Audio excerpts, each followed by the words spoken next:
The McAllister family is planning to spend Christmas in Paris, gathering at Peter and Kate's home in a Chicago suburb on the night prior to their takeoff. Peter and Kate's most youthful child, Kevin, is the subject of scorn by his more established kin. Kevin coincidentally ruins the family supper after a short fight against his most established sibling Buzz, bringing about him getting shipped off the loft. Kevin censures Kate for permitting the remainder of the family to single out him and wishes that his family would vanish. During the evening, weighty breezes make a blackout, impairing the morning timers and making the family sleep late. In the disarray and hurry to get to the air terminal, Kevin is unintentionally abandoned. Kevin wakes to find the house unfilled. Believing that his desire has materialized, he is thrilled with his recently discovered opportunity.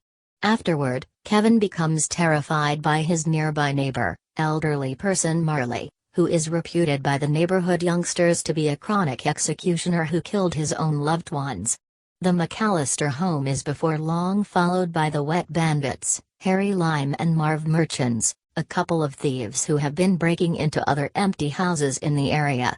Kevin fools them into imagining that his family is as yet home, constraining them to defer their arrangements to ransack the McAllister house.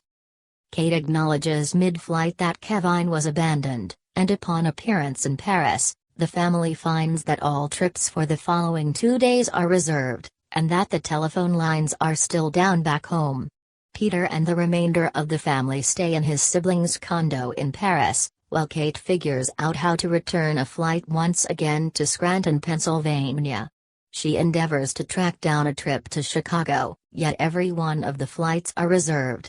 Kate is heard by Gus Polinski, the lead individual from a voyaging polka band, who offers to give her movement with them to Chicago access a moving van. In the meantime, Harry and Marv at long last understand that Kevin is in the McAllister home, and on Christmas Eve, Kevin hears them examining plans to break into the house that evening. Kevin begins to miss his family and inquires as to whether he could bring his family back for Christmas. He goes to chapel and watches an ensemble perform, and experiences Marley. Marley demonstrates the bits of gossip about him are misleading, and calls attention to his granddaughter in the ensemble. He has never met her, as she is the little girl of his alienated child.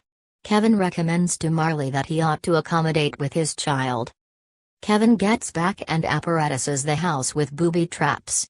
Harry and Marv break in, spring the snares, and experience different wounds. While Harry and Marv seek after Kevin around the house, he calls the police and baits the couple into an adjoining house which they had recently broke into.